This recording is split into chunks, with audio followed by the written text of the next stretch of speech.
armed with a camera in one hand and a passport in the other. Join us as we seek out the sights, taste the food, check out the wildlife and battle language barriers on our quest for adventure.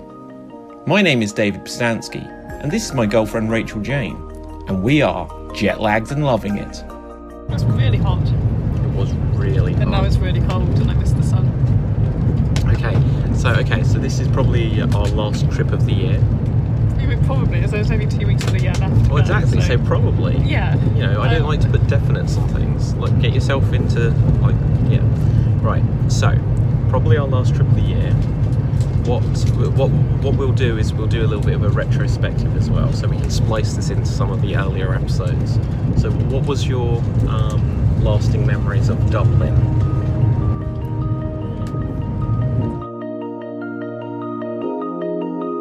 Look, we're on a plane. Is this going to do this thing where it goes and like stops for 5 minutes now? Yeah, probably. And use up all your bathroom.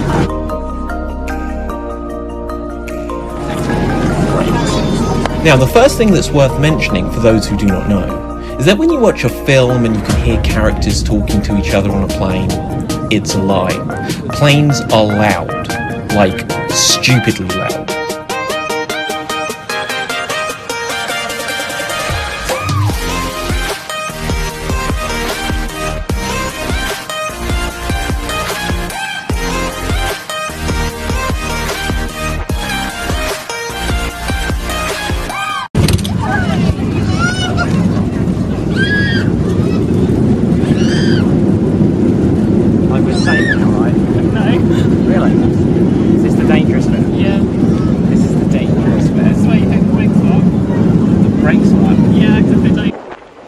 As if by leprechaun magic, we stepped off the metal bird from Ryanair and were eager to explore all of what Dublin had to offer. Guidebooks say these are the top things to see and do in Dublin, and we did some of them, ish. Now, this being Rachel's first vlog, it took her a little while to understand that cameras could film as well as take photos. It's filming. Filming. The doggy.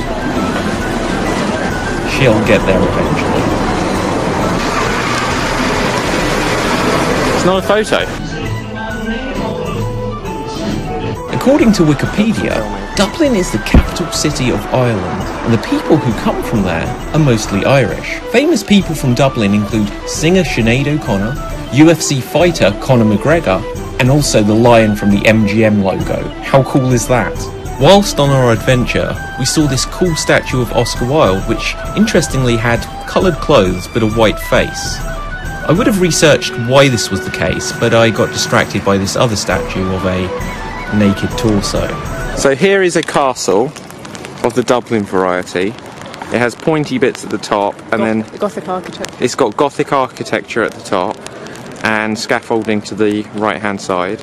But like if we zoom in on this bit, that it's got like the little squarey bits. Crenellations. The crenellations. But then look at that, like 16th century scaffolding.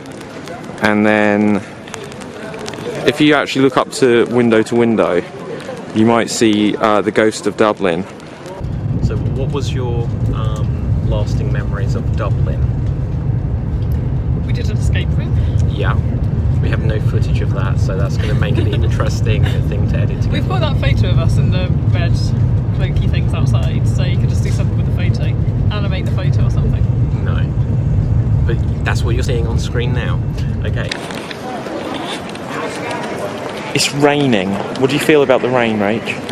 I think I planned the weather very well. It didn't rain yesterday. Rachel thinks she could plan weather. Rain or shine, we continued to our next destination. Another fun fact is that the noise the crossing lights made sounded like MRI scanners. Now, you don't get facts like that from Michael Palin, do you? Okay, so grey building clock, grey building clock, grey building clock, creepy man touching himself on the toilet. How are you, Rachel? So, what else from Dublin? I took you to a library, and I think it was your first time in a library. Ouch. We went to the Kells Museum about the Book of Kells, and I'm not going to lie, I don't remember anything about it other than the fact it looked like... It was a big old book. It would look like a... The library was really nice. What facts do you remember about this Book of Kells? It was something like biblical-y, I think. Something like biblical-y? Yeah, something like that. Okay. And biblical-y it was. Apparently from around 800 AD, the book is widely regarded as Ireland's finest national treasure. Although personally, I lean towards Mrs. Brown's voice for that honour. Did it spit at me? Oh. Can't pretend you didn't know that was going to happen. Okay, what else do we do in Dublin? We went to that restaurant and ate pie. Riveting stories here. But obviously this was Dublin, so when it comes to food and drink, one particular drink is more important than the rest. But as we journeyed into the famous Guinness Storehouse, I felt compelled to share an important fact relevant to our location. I don't drink alcohol, so... Drink or not, the storehouse has plenty to see and do and is well worth the trip to learn exactly what goes into producing alcoholic drinks that cause people to slur their words, lose their balance and vote for Trump.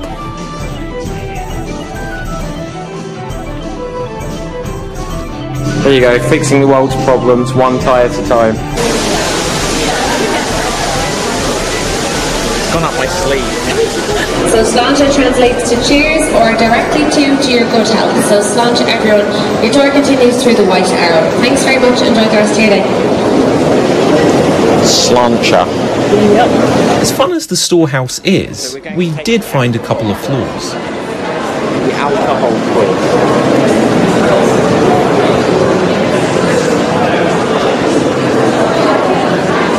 It doesn't work. Now, as Rachel points out here, the fresh barley grain begins its roasting journey. It's missing an apostrophe.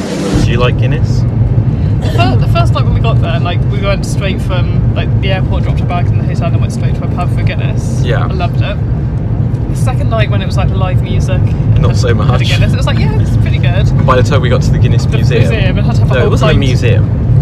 Factory. Yeah, it's the Guinness factory. Oh yeah, but it was like museum-y.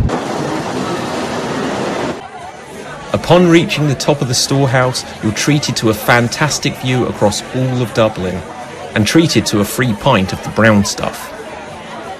How do you like your Guinness? I reached my half pint limit, and I'm already feeling drunk. Hashtag right there. And so our time at the Guinness Storehouse ended, and we went to my favourite thing in Dublin. And we went to a wax museum, which was actually the best part of the entire journey.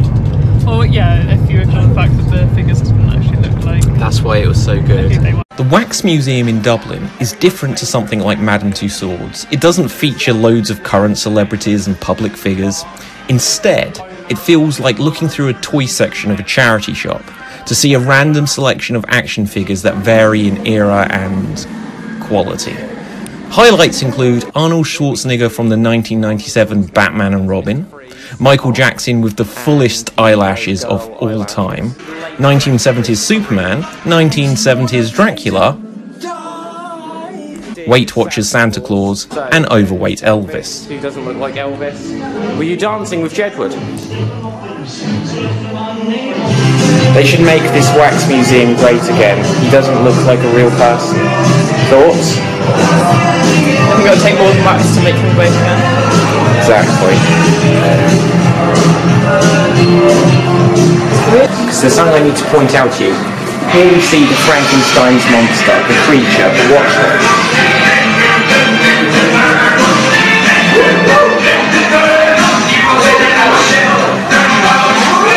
I have bigger feet. Who made this thing? We're still filming, and it's a good job we are, because Frankenstein is meant to have bolts in his neck, but we can see that Frankenstein here has a hickey. And here we have Hannibal Lecter, which seems more like a tumble dryer. Oddities aside, there was an excellent statue of Gollum, and a not so excellent Yoda. but there was some very cool dinosaurs on display. Although this feathered fiend scared Rachel into withdrawing back into her shell. So naturally I wouldn't stand for that. What killed the dinosaurs? The Ice Age! The dinosaurs you could ride were much more friendly.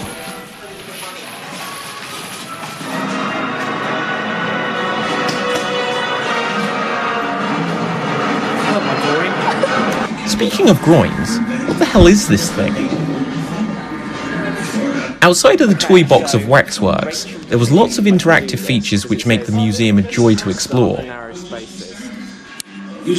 here we go. I can do this.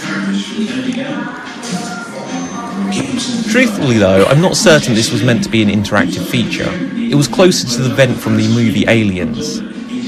But carpeted, obviously.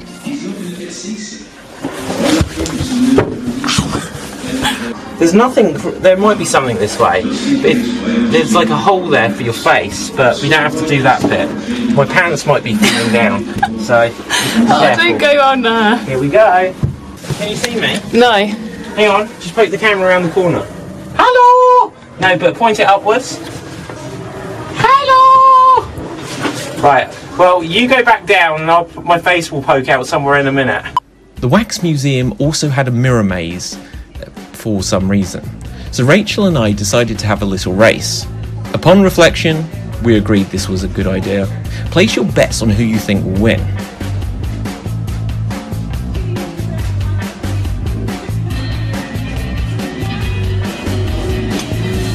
One more time. Now we're done with the Wax Museum.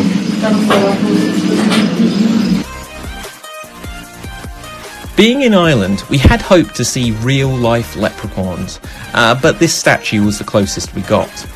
And other than a horse and a dog, the most interesting wildlife we saw were the birds. Can you hear them? They're like massive as well. Hang on, look. They're called herring gulls. We get them in the UK and in Ireland because they're quite close to the coast. They're really not that rare. Look at them. They look like the size of dogs. We may not have seen a leprechaun, but we did see this Irish merman who was floating around in the River Iffley.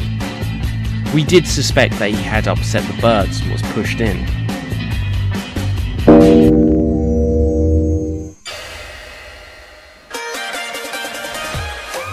And so our short stay in the Emerald Isle drew to a close. We saw some national treasures, weird waxworks, and got a taste of the local culture. As the first trip on our adventures, Dublin felt similar to England. Oh, except the MRI scanner traffic lights, of course. They were weird. But aside from that, the trip was a great success and whet our appetites for our next adventures further afield. So, until next time, sláinte!